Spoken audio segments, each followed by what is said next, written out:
ಯಾವುದೇ ಹಳೆಯದ್ದನ್ನು ಕೊಟ್ಟು ಎಲ್ಲ ಹೊಸದನ್ನು ಪಡೆಯಿರಿ. ಈ ಸೀಸನ್ನ ಅತಿ ದೊಡ್ಡ ಎಕ್ಸ್ಚೇಂಜ್ ಆಫರ್ ನಿಮ್ಮ ನೆಚ್ಚಿನ ಸ್ಟೋರ್ಸ್ನಲ್ಲಿ ಮಾತ್ರ.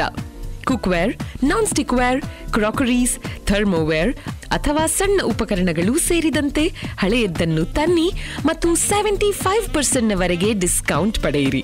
ಹೊಸ ಉತ್ಪನ್ನಗಳನ್ನು ಮನೆಗೆ ಕೊಂಡೊಯ್ಯಿರಿ. ಹೌದು, ನೀವು ಕೇಳಿದ್ದು ನಿಜ. ಎಕ್ಸ್ಚೇಂಜ್ನ ಮೇಲೆ 75% ರಿಯಾಯಿತಿ. Don't wait. ಹಳೆಯದ್ರೊಂದಿಗೆ ಒಳಗೆ ಬನ್ನಿ ಮತ್ತು ಹೊಸದ್ರೊಂದಿಗೆ ಹೊರಗೆ ಹೆಜ್ಜೆ ಇಡಿ. ಇದು ಜುಲೈ 1ರಿಂದ 31ರವರೆಗಿನ ಸೀಮಿತ ಅವಧಿಯ ಕೊಡುಗೆ. ನ್ಯಾಷನಲ್ ಮಾರ್ಟ್, ಇಂಡಿಯಾ ಕಾ ಹೈಪರ್ ಮಾರ್ಟ್, ಬೀದರ್, ಗುಂಪಾಡ್, ಹೈದರಾಬಾದ್ ರಿಂಗ್ ರೋಡ್.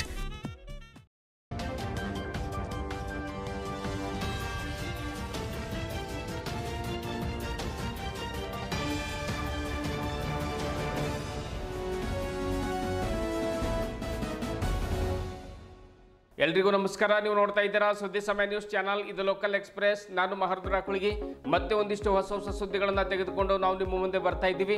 ಈ ದಿನದ ಪ್ರಮುಖ ಹೆಡ್ಲೈನ್ಸ್ಗಳನ್ನು ನೋಡ್ಕೊಂಡು ಬರೋಣ. ಚಿಟಗುಪ್ಪ ಪಟ್ಟಣದಲ್ಲಿ ಅಖಿಲ ಭಾರತ ಜನವಾದಿ ಮಹಿಳಾ ಸಂಘಟನೆ ವತಿಯಿಂದ ಪ್ರತಿಭಟನೆ. ಧರ್ಮಸ್ಥಳದಲ್ಲಿ ನಡೀತಾ ಇರುವಂತಹ ಅಸಂಖ್ಯಾತ ಹೆಣ್ಣು ಮಕ್ಕಳ ಕಣ್ಮರೆ ಕೊಲೆ ಘಟನೆಗಳ ಬಗ್ಗೆ ಸೂಕ್ತ ತನಿಖೆಯಾಗಲಿ.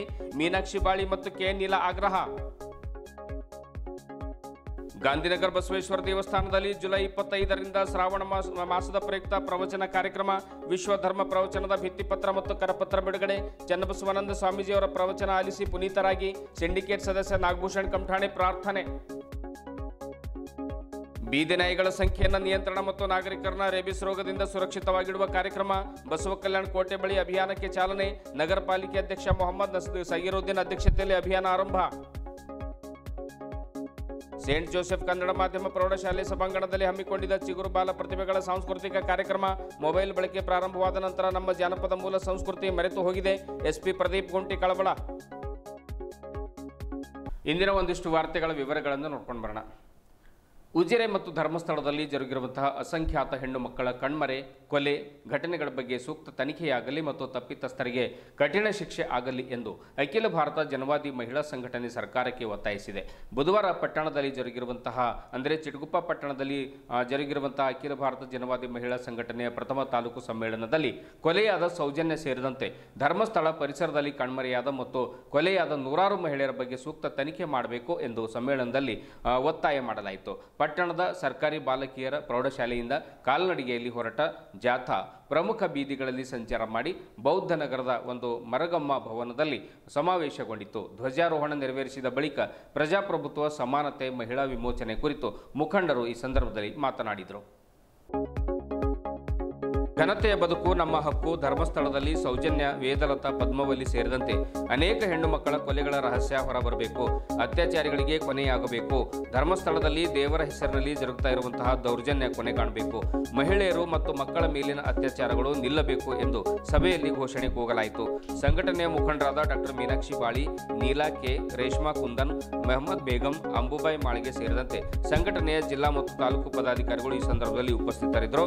ಪಟ್ಟಣದಾದ್ಯಂತ ಒಂದು ಜಾಗೃತಿ ಜಾಥೆಯನ್ನು ಮಾಡುವುದರ ಮುಖಾಂತರವಾಗಿ ಧರ್ಮಸ್ಥಳದಲ್ಲಿ ಏನು ಅತ್ಯಾಚಾರ ನಡೀತಾ ಇದೆ, ಕೊಲೆಗಳು ನಡೀತಾ ಇವೆ, ಅವುಗಳನ್ನು ಏನು ಹೂಳ್ತಕ್ಕಂಥದ್ದು ಏನು ನಡೀತಾ ಇದೆ, ಇವತ್ತು ಏನು ಆ ಒಂದು ಧರ್ಮಸ್ಥಳದಲ್ಲಿ ಒಂದು ಹೆಣಗಳ ಒಂದು ಇದು ಸಿಗ್ತಾ ಇದೆ, ಅವೆಲ್ಲವುಗಳನ್ನು ಕೂಡ ಕೊನೆ ಆಗಬೇಕು, ತನಿಖೆ ಆಗಬೇಕು ಅನ್ನುವಂಥ ಮಾತನ್ನು ಕೂಡ ಅವರು ಹೇಳಿದರು.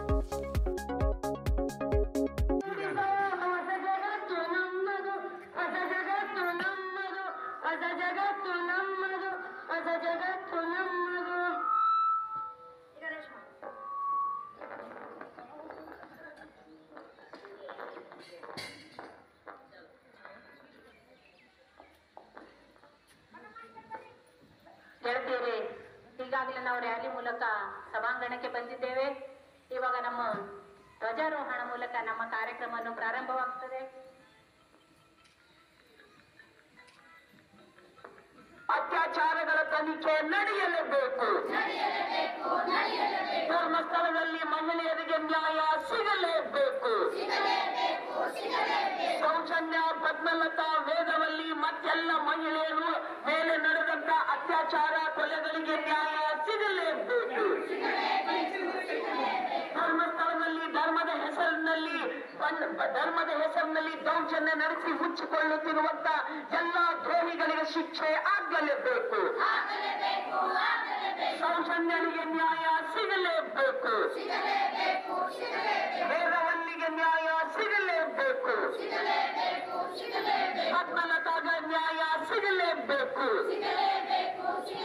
ಎಲ್ಲ ಎಳೆ ಮಕ್ಕಳನ್ನು ಕೊಂದು ನೇತ್ರಾವತಿ ನದಿಯಲ್ಲಿ ಹರಿಸಿದಂತ ಕೊಲೆಗಡಕ ಅತ್ಯಾಚಾರಿ ದುರುಳನಿಗೆ ಶಿಕ್ಷೆ ಆಗಲೇಬೇಕು.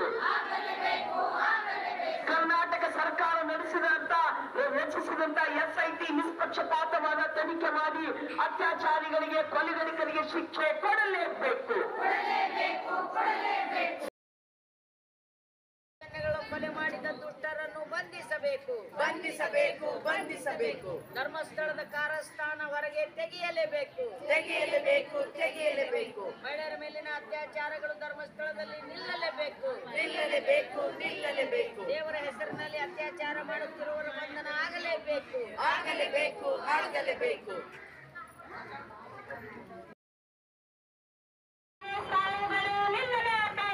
ನಿಲ್ಲಲೇಬೇಕು, ನಿಲ್ಲಲೇಬೇಕು. ಮಹಿಳಾ ಮತ್ತು ಮಕ್ಕಳಿಗೆ ರಕ್ಷಣೆ ಬೇಕೇ ಬೇಕು, ಬೇಕೇ ಬೇಕು, ಬೇಕೇ ಬೇಕು. ಏನೇ ಬರಲಿ ಒಗ್ಗಟ್ಟಿರಲಿ, ಮಹಿಳೆಯರ ಘನತೆ ಬೇಕೇ ಬೇಕು, ಬೇಕೇ ಬೇಕು, ಬೇಕೇ ಬೇಕು. ಪ್ರಜಾಪ್ರಭುತ್ವ ಸಮಾನತೆ ಮಹಿಳಾ ವಿಮೋಚನೆ.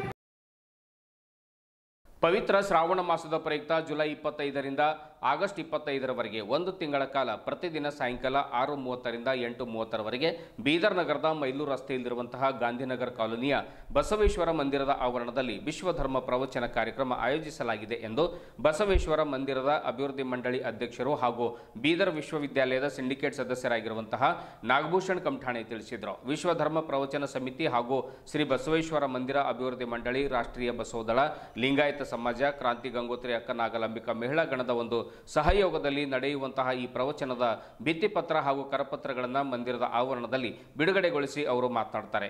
ಬೆಂಗಳೂರಿನ ಬಸವ ಗಂಗೋತ್ರಿಯ ಶ್ರೀ ಚನ್ನಬಸವೇಶ್ವರ ಜ್ಞಾನಪೀಠದ ಪೀಠಾಧ್ಯಕ್ಷರಾಗಿರುವಂತಹ ಶ್ರೀ ಚನ್ನಬಸವಾನಂದ ಸ್ವಾಮೀಜಿಯವರು ಕರ್ನಾಟಕ, ಮಹಾರಾಷ್ಟ್ರ, ತೆಲಂಗಾಣ, ಆಂಧ್ರಪ್ರದೇಶ, ತಮಿಳುನಾಡು, ದೆಹಲಿ ಸೇರಿದಂತೆ ವಿದೇಶಗಳಾದ ದಕ್ಷಿಣ ಆಫ್ರಿಕಾ, ಮಾರಿಷಸ್, ಶ್ರೀಲಂಕಾ, ಭೂತಾನ್, ನೇಪಾಳ ದೇಶದಲ್ಲಿಯೂ ಕೂಡ ಬಸವ ತತ್ವದ ಪ್ರಚಾರವನ್ನು ಮಾಡಿ ಬಂದಿದ್ದಾರೆ.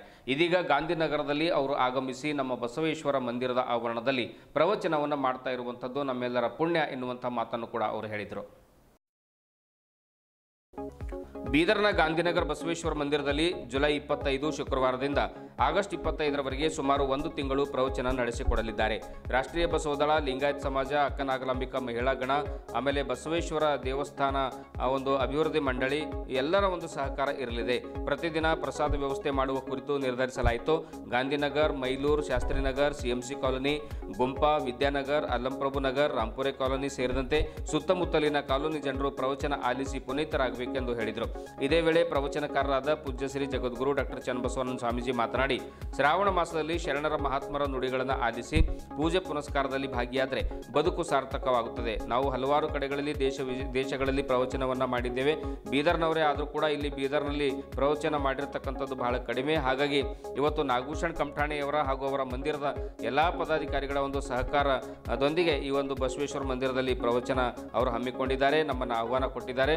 ಹಾಗಾಗಿ ಪ್ರತಿಯೊಬ್ಬರು ಕೂಡ ಒಂದು ಪ್ರವಚನವನ್ನು ಆಲಿಸಬೇಕು, ಲಿಂಗ ದೀಕ್ಷೆಯನ್ನು ಪಡೆದುಕೊಳ್ಳಬೇಕು, ಶರಣ ಮಾರ್ಗದಲ್ಲಿ ನಡಿಬೇಕು ಅನ್ನುವಂಥ ಮಾತನ್ನು ಹೇಳಿದರು.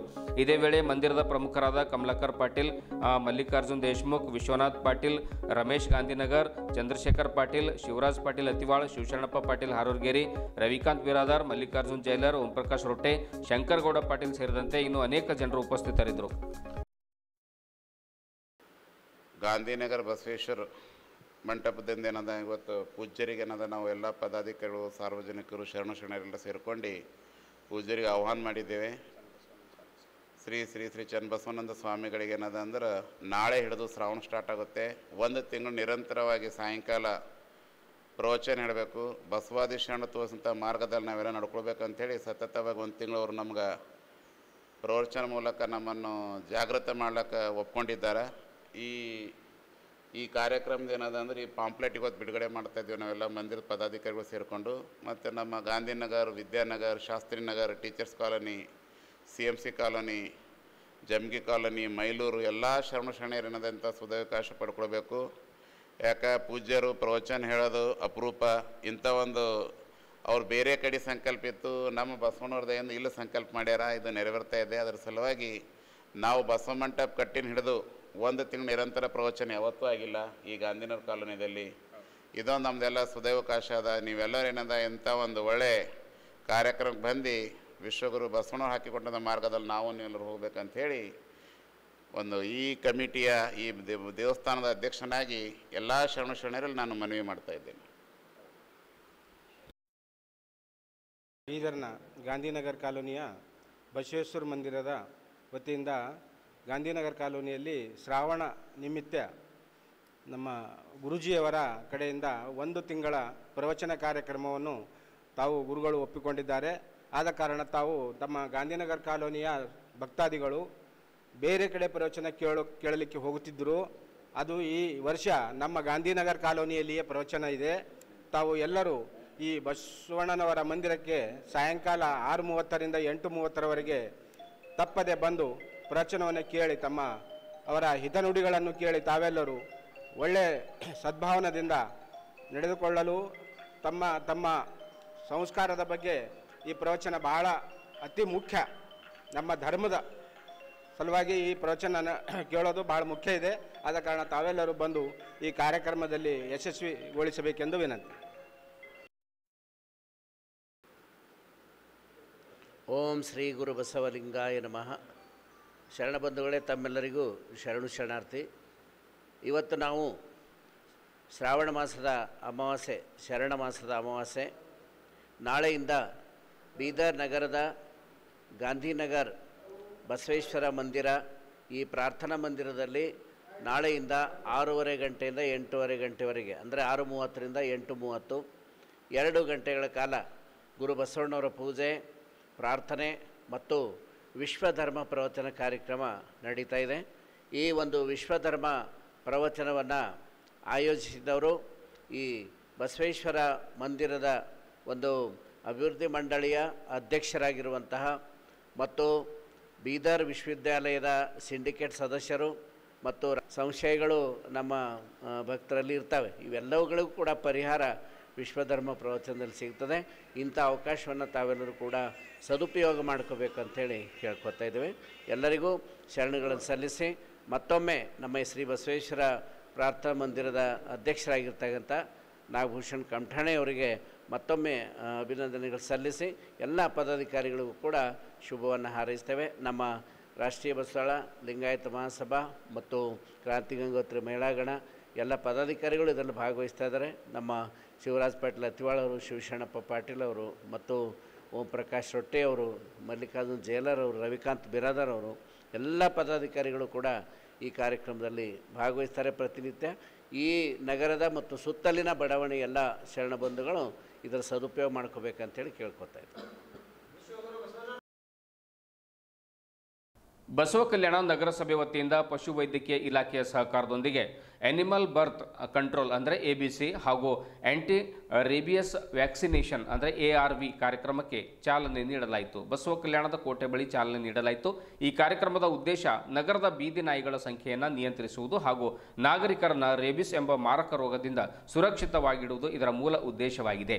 ಈ ಅಭಿಯಾನದ ಪ್ರಾರಂಭವನ್ನು ಬಸವ ಕಲ್ಯಾಣ ಕೋಟೆಯ ಬಳಿ ನೆರವೇರಿಸಲಾಯಿತು ಹಾಗೂ ಇನ್ನು ಮುಂದೆ ಈ ಕಾರ್ಯಕ್ರಮವನ್ನು ಪಟ್ಟಣದ ಎಲ್ಲಾ ಬಡಾವಣೆಗಳಲ್ಲಿ ಹಂತ ಹಂತವಾಗಿ ನಡೆಸಲಾಗುತ್ತೆ. ಈ ಸಂದರ್ಭದಲ್ಲಿ ಬೀದಿ ನಾಯಿಗಳನ್ನು ಸುರಕ್ಷಿತ ರೀತಿಯಲ್ಲಿ ಹಿಡಿದು ಅವುಗಳನ್ನು ನಿಯಂತ್ರಣ ಮಾಡಿ ಅವುಗಳಿಂದ ಒಂದು ರೇಬಿಸ್ ರೋಗ ಜನರಿಗೆ ಬರದಂತೆ ಒಂದು ಕಂಟ್ರೋಲ್ ಮಾಡ್ತಕ್ಕಂಥದ್ದು, ಆಮೇಲೆ ನಸ್ಬಂದಿಯನ್ನು ಮಾಡ್ತಕ್ಕಂಥದ್ದು ಹಾಗೂ ರೇಬಿಸ್ ನಿರೋಧಕ ಲಸಿಕೆಯನ್ನು ನೀಡ್ತಕ್ಕಂಥದ್ದು, ಈ ಎಲ್ಲ ಉದ್ದೇಶಗಳನ್ನು ಒಂದು ಅಭಿಯಾನದ ಮೂಲಕವಾಗಿ ಮಾಡಲಾಗ್ತಾ ಇದೆ ಎನ್ನುವಂಥ ಮಾತನ್ನು ಕೂಡ ಈ ಸಂದರ್ಭದಲ್ಲಿ ಆ ಒಂದು ಇಲಾಖೆ ವತಿಯಿಂದ ತಿಳಿಸಲಾಯಿತು. ಈ ಸಂದರ್ಭದಲ್ಲಿ ನಗರ ಪಾಲಿಕೆ ಅಧ್ಯಕ್ಷರಾದ ಮೊಹಮ್ಮದ್ ಸಗೀರುದ್ದೀನ್, ನಗರಸಭೆ ಆಯುಕ್ತ ರಾಜು ಡಿ ಬಂಕರ್, ಮಲ್ಲಿಕಾರ್ಜುನ್ ಬೊಕ್ಕೆ, ರಾಮ್ ಜಾಧವ್, ಕರೀಂ ಸಾಬ್, ಕುತುಬುದ್ದೀನ್ ಸೇರಿದಂತೆ ಹಲವಾರು ಅಧಿಕಾರಿಗಳು ಮತ್ತು ಸ್ಥಳೀಯ ನಾಗರಿಕರು ಉಪಸ್ಥಿತರಿದ್ದರು. ಈ ಜನಪರ ಯೋಜನೆಯನ್ನು ಎಲ್ಲರೂ ಶ್ಲಾಘಿಸಿದರು ಹಾಗೂ ಸಾರ್ವಜನಿಕರಿಂದ ಸಹಕಾರವನ್ನು ಕೋರಿದರು. ಬಸವ ಕಲ್ಯಾಣ ಸಾರ್ವಜನಿಕರಿಗೆ ವಿನಂತಿಸಿದ್ದು, ಈ ಅಭಿಯಾನದಲ್ಲಿ ಸಹಕರಿಸಿ ಯಾವುದೇ ಮಾಹಿತಿ ಅಥವಾ ದೂರುಗಳಿಗಾಗಿ ನಗರಸಭೆಯನ್ನು ಒಂದು ಸಂಪರ್ಕಿಸಬೇಕು ಅನ್ನುವಂಥ ಮಾತನ್ನು ಕೂಡ ಈ ಸಂದರ್ಭದಲ್ಲಿ ಹೇಳಲಾಯಿತು.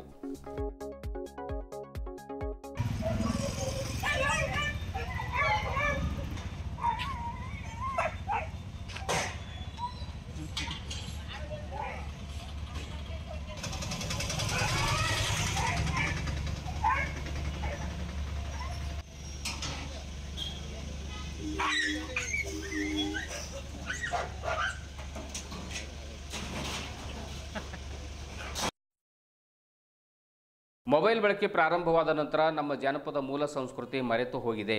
ಮಕ್ಕಳಿಗೆ ಶಾಲೆಯಲ್ಲಿ ಗುರುಗಳು, ಮನೆಯಲ್ಲಿ ಪಾಲಕರು ಮಕ್ಕಳ ಭವಿಷ್ಯದ ಹಿತದೃಷ್ಟಿಯಿಂದ ಕಾರ್ಯಪ್ರವೃತ್ತರಾಗಬೇಕು. ಮಕ್ಕಳಿಗೆ ಉತ್ತಮವಾಗಿರತಕ್ಕಂತಹ ಒಂದು ರೀತಿಯ ಸಂಸ್ಕೃತಿಯನ್ನು ಕಲಿಸಬೇಕು ಎನ್ನುವಂಥ ಮಾತನ್ನು ಜಿಲ್ಲಾ ಪೊಲೀಸ್ ವರಿಷ್ಠಾಧಿಕಾರಿ ಪ್ರದೀಪ್ ಕುಂಟಿ ತಿಳಿಸಿದರು. ಅವರು ಕನ್ನಡ ಮತ್ತು ಸಂಸ್ಕೃತಿ ಇಲಾಖೆ ಬೀದರ್, ಸೇಂಟ್ ಜೋಸೆಫ್ ಕನ್ನಡ ಮಾಧ್ಯಮ ಪ್ರೌಢಶಾಲೆ ಬೀದರ್ ಇವರುಗಳ ಒಂದು ಸಂಯುಕ್ತ ಆಶ್ರಯದಲ್ಲಿ ಸೇಂಟ್ ಜೋಸೆಫ್ ಕನ್ನಡ ಮಾಧ್ಯಮ ಪ್ರೌಢಶಾಲೆಯ ಸಭಾಂಗಣದಲ್ಲಿ ಹಮ್ಮಿಕೊಂಡಿರುವಂತಹ ಚಿಗುರು ಬಾಲ ಪ್ರತಿಭೆಗಳ ಸಾಂಸ್ಕೃತಿಕ ಕಾರ್ಯಕ್ರಮಕ್ಕೆ ಚಾಲನೆಯನ್ನು ನೀಡಿ ಮಾತನಾಡ್ತಾರೆ. ಬೀದರ್ ಅಪರ ಜಿಲ್ಲಾಧಿಕಾರಿಗಳಾದ ಸುರೇಖಾ ಅವರು ಮಾತನಾಡಿ, ಮಕ್ಕಳು ದೇಶದ ಸಂಪತ್ತು, ಮಕ್ಕಳು ದೇಶಿ ಕಲೆಗಳತ್ತ ಹೆಚ್ಚು ಹೆಚ್ಚು ಗಮನವನ್ನು ಹರಿಸಬೇಕು. ಸಂಗೀತದಿಂದ ಮಾನಸಿಕ ನೆಮ್ಮದಿ ಹೊಂದಲಿಕ್ಕೆ ಸಾಧ್ಯ ಆಗುತ್ತೆ. ಮಕ್ಕಳು ಸಂಗೀತ, ನೃತ್ಯ, ಜಾನಪದ ಕಲೆಗಳಲ್ಲಿ ಹೆಚ್ಚು ಹೆಚ್ಚು ತೊಡಗಿಸಿಕೊಳ್ಬೇಕು. ಅಂದಾಗ ಮಾತ್ರ ನಾವು ದೇಶಿ ಸಂಸ್ಕೃತಿಯನ್ನು ಉಳಿಸಲಿಕ್ಕೆ ಸಾಧ್ಯ ಆಗುತ್ತೆ, ಜನಪದ ಕಲೆಗಳನ್ನು ಉಳಿಸಲಿಕ್ಕೆ ಸಾಧ್ಯ ಆಗುತ್ತೆ. ಇವತ್ತಿನ ಕಾಲದಲ್ಲಿ ಮಕ್ಕಳು ಒಂದು ದೇಶಿ ಸಂಸ್ಕೃತಿಯಿಂದ ವಿಮುಖರಾಗ್ತಾ ಇದ್ದಾರೆ, ಅನೇಕ ಜನಪದ ಆಟಗಳನ್ನು ಮರಿತಾ ಇದ್ದಾರೆ. ಹಾಗಾಗಿ ಮಕ್ಕಳಿಗೆ ಒಂದು ಇಲ್ಲ ಸಲ್ಲದ ಒಂದು ರೋಗಗಳು ಕೂಡ ಬರ್ತಾ ಇವೆ. ಒಂದು ರೀತಿಯ ಮಂದಗತಿಯಲ್ಲಿ ಅವರು ಬೆಳೀತಾ ಇದ್ದಾರೆ. ಕೇವಲ ಅಂಕ ಗಳಿಕೆಗೆ ಮಾತ್ರ ನಾವು ಬೆಲೆಯನ್ನು ಕೊಡದೇನೆ ನಮ್ಮ ಜಾನಪದ ಒಂದು ಸಂಸ್ಕೃತಿ ಬಗ್ಗೆಯೂ ಕೂಡ ಪಾಲಕರು ತಿಳಿಸ್ಕೊಡ್ಬೇಕು, ಶಾಲೆಯಲ್ಲಿ ಶಿಕ್ಷಕರು ಕೂಡ ತಿಳಿಸ್ಕೊಡ್ಬೇಕು ಎನ್ನುವಂಥ ಮಾತನ್ನು ಹೇಳಿದರು. ಕನ್ನಡ ಮತ್ತು ಸಂಸ್ಕೃತಿ ಇಲಾಖೆಯ ಸಹಾಯಕ ನಿರ್ದೇಶಕ ಸಿದ್ದರಾಮ್ ಸಿಂಧೆ, ಕರ್ನಾಟಕ ಜಾನಪದ ಅಕಾಡೆಮಿ ಸದಸ್ಯ ವಿಜಯಕುಮಾರ್ ಸೋನಾರೆ, ಬೀದರ್ ಸೇಂಟ್ ಜೋಸೆಫ್ ಸಂಯುಕ್ತ ಪದವಿ ಪೂರ್ವ ಮಹಾವಿದ್ಯಾಲಯದ ಪ್ರಾಂಶುಪಾಲರಾಗಿರುವಂಥ ಫಾದರ್ ವಿಲ್ಸನ್ ಫರ್ನಾಂಡಿಸ್, ಕರ್ನಾಟಕ ಗಡಿ ಪ್ರದೇಶ ಅಭಿವೃದ್ಧಿ ಪ್ರಾಧಿಕಾರದ ಸದಸ್ಯ ಸಂಜೀವ್ ಕುಮಾರ್ ಅತಿವಾಳೆ, ಕರ್ನಾಟಕ ಜಾನಪದ ಅಕಾಡೆಮಿಯ ಒಂದು ಸದಸ್ಯರು, ಬೀದರ್ ಜಿಲ್ಲೆಯ ಹಿರಿಯ ಜಾನಪದ ಕಲಾವಿದ ಶಂಭುಲಿಂಗ್ ವಾಲ್ದೊಡ್ಡಿ, ಪಶು ವೈದ್ಯಾಧಿಕಾರಿ ಗೌತಮ್ ಅರಳಿ, ಬಸವರಾಜ್ ಮುಲ್ಗೆ, ದೇವಿದಾಸ್ ಜೋಶಿ, ಕನ್ನಡ ಮತ್ತು ಸಂಸ್ಕೃತಿ ಇಲಾಖೆಯ ಸಿಬ್ಬಂದಿಗಳು, ಸೇಂಟ್ ಜೋಸೆಫ್ ಸಂಯುಕ್ತ ಪದವಿ ಪೂರ್ವ ಮಹಾವಿದ್ಯಾಲಯ ಬೀದರ್ನ ಸಿಬ್ಬಂದಿಗಳು ಸೇರಿದಂತೆ ವಿದ್ಯಾರ್ಥಿಗಳು, ವಿದ್ಯಾರ್ಥಿನಿಯರು ಈ ಸಂದರ್ಭದಲ್ಲಿ ಉಪಸ್ಥಿತರಿದ್ದರು. ಕೊನೆಯಲ್ಲಿ ಒಂದು ಮಕ್ಕಳಿಂದ ಜನಪದ ಆಕರ್ಷಕ ಸಾಂಸ್ಕೃತಿಕ ಕಾರ್ಯಕ್ರಮಗಳು ಕೂಡ ಜರುಗಿದವು.